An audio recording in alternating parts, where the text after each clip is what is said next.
আসসালামু আলাইকুম। আবারও হাজির হলাম আপনাদের মাঝে নতুন আরেকটি ভিডিও নিয়ে। আপনারা দেখতে পাচ্ছেন আমার সামনে একটি ডেল বর্ডারলেস মনিটর আছে। এর সমস্যাও দেখতে পাচ্ছেন, প্যানেল ইস্যু, প্যানেলটা কাঁপাকাঁপি করে। এখানে একটা প্যানেলের সিগনেচার আছে দেখতে পাচ্ছেন, এই সিগনেচারটি খেয়াল রাখবেন। ভিডিও শুরুতে বলে রাখি, যারা ইউজার আছেন তাদের উদ্দেশ্যে ভিডিও তৈরি করা, কোনো টেকনিশিয়ানদের জন্য নয়। তো চলুন ব্যাকপার্ট খুলে তারপরে দেখি কি করা যায়। ব্যাকপার্টটা আমরা খুলেছি। ব্যাকপার্ট খুলে এই যে মডেল হচ্ছে আমাদের, দেখতে পাচ্ছেন SE2419H 24 ইঞ্চি মনিটর। এই হলো ব্যাকপার্ট খোলার পর অবস্থা। ব্যাকপার্ট খোলার পরে ময়লা আবর্জনা একেবারে স্বাভাবিক, এতটুকু থাকবে। আর এই মোটরটা আমাদের খুলতে হলে, মানে আমাদের যদি প্যানেলে কাজ করবে আমাদের সবকিছু খুলতে হবে, স্ক্রুগুলো খুলতে হবে, সবই কিছু খুলে নিয়ে তারপরে কাজ করতে হবে। চলুন সবকিছু খুলে নিই। সবকিছু খুলে নিয়েছি। এখানেও প্যানেল ইনফরমেশন আছে 23.8। আর এই হচ্ছে প্যানেলের টিকুন বোর্ড। আমরা টিকুন বোর্ডটি দেখছি যে আসলে কি কাজ আমরা করব, কোথা থেকে করব। তো এখানে বেশ কিছু ইনফরমেশন আছে, যারা কাজ করে তারা এগুলো দেখে নেয়, আমরা ওইগুলো দেখে নিচ্ছি। ওকে, ঠিক আছে, এখান থেকে সব সাপ্লাই হয়েছে। তো যাই হোক, আমরা আবার পাওয়ারও দিয়েছি, কাপাকাপি হয়ে যায়, কাপাকাপি, ঠিক আছে।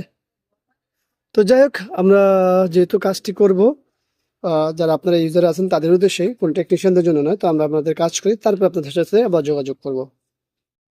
আমরা বিগত 1 ঘন্টা ধরে এই মনিটরটি দেখেছি, দেখার পর একটা রেজাল্ট এনেছি। তো রেজাল্টটা কি আগে সেটা একটু আপনাদের সাথে শেয়ার করি। তা হচ্ছে, আমাদের মনিটরটি কমপ্লিট হয়েছে। এই যে প্যানেলের সিগনেচার, তো দেখতে পাচ্ছেন আমরা অলরেডি এই সময় অনেকবার ফ্লিকিং করে থাকতো।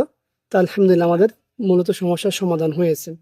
তো এখন অনেকের প্রশ্ন হতে পারে যে আমরা কিভাবে সমাধান করেছি। ভাই, যেহেতু আমরা বলেছি এখানে যে এই মনিটরটি শুধুমাত্র যারা আপনারা ইউজার আছেন তাদের উদ্দেশ্যে ভিডিও তৈরি করছি, কোনো টেকনিশিয়ানদের জন্য নয়, তাই আমরা এখানে কোনো কাজ দেখাইনি। কিন্তু এখানে কাজ কিন্তু আমরা অনেক করেছি।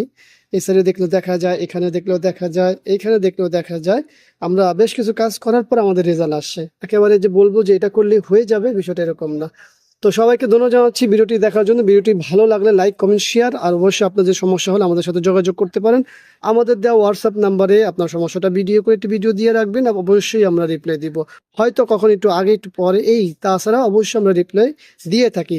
তো সবাইকে ধন্যবাদ জানাচ্ছি ভিডিও দেখার জন্য। আবারও দেখাবো ইনশাআল্লাহ অন্য কোনো বিষয় নিয়ে। আজকের মধ্যে এখানে বিদায়। আল্লাহ হাফেজ। আসসালামু আলাইকুম রহমতুল্লাহি ওয়া বারাকাতুহু।